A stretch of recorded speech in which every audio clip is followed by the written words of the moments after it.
We live in a world where often when people think about visioning the future, they vision stuff. So you have a vision of the car you want, or you have a vision of an amount of money you want, or you have a vision of a home you want. And you see this with people on their vision boards. What's your take on that? And is that the right type of visioning? And what is the right type of visioning? Well, we do so many different variations because I think people integrate information differently. And all of those cars and homes and whatever that is, there are symbols of what it looks like when a person actually arrives at this concept called abundance, right?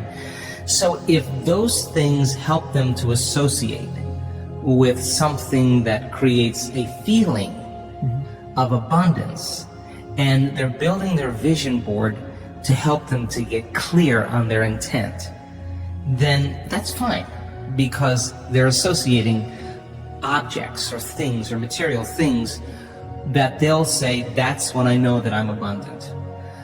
That's fine. Other people will say, look, abundance just means that I have more than I need, and I'm happy with that. And for them, there's a feeling that is associated with that. And when they begin to dream about their future, they may see themselves in a scene or see themselves a certain way. I don't care what it takes for the person to get there, because once they have their abundance, and this happens quite a bit in our work, when you finally have everything you want, there's only one thing you're going to ask yourself: how am I going to contribute to the world? How am I going to make a difference? So we use different tools to help people to get to that point. But if the person's doing the vision board and they're saying, when I get my new car, I get my new house, I get my new relationship, then I'm going to feel so great. Well, then they're back to the program, waiting for it to happen for them to feel the emotion. They're believing their outer world has to change in order for them to feel better. There's no effect of drawing the experience to you with that way. So the person has to use those tools to get them into the emotional state for them to feel like it's already happened. Now think about this. If you get up from a creative process and you feel grateful, you feel a love for life, you feel a joy for existence, you feel a passion for the moment, you will not be looking for your future, because you'll feel like it's already happened. It's the moment that we start feeling those self-limiting emotions that we feel separation, and then we start looking for it again. Well, then if you're waiting, you're not creating, you're in separation again. So then whatever it takes for you to move into a state of being. And what is a state of being? Thoughts are the vocabulary of the brain.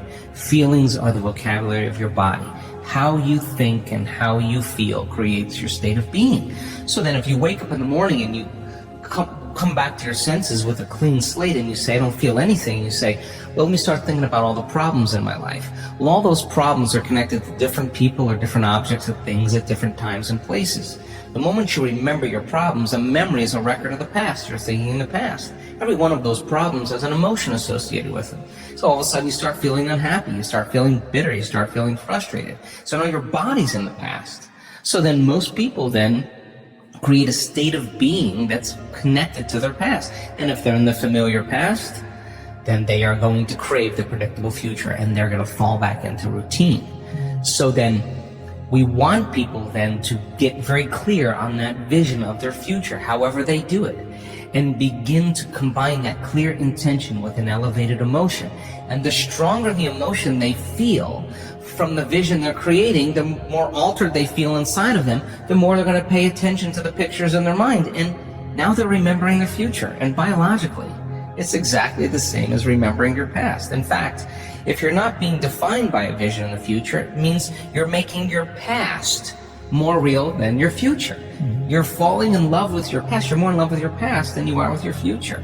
That you're believing in your past more than you're believing in your future. When you get to that moment where you have that feeling, that's your compass, because that feeling is going to drive your behaviors. It's going to drive more of those thoughts. And when you feel that feeling and it's visceral, No person, no thing, no experience will stand in the way between you and that vision, and you will be initiated by the universe into wealth. You will be initiated into health. You'll be initiated into freedom. Those people, all those people that have healed themselves of all those different health conditions, they are so humble and so happy, and they feel so great that they would never trade this feeling because of what you thought of them. They've left that program behind a long time ago.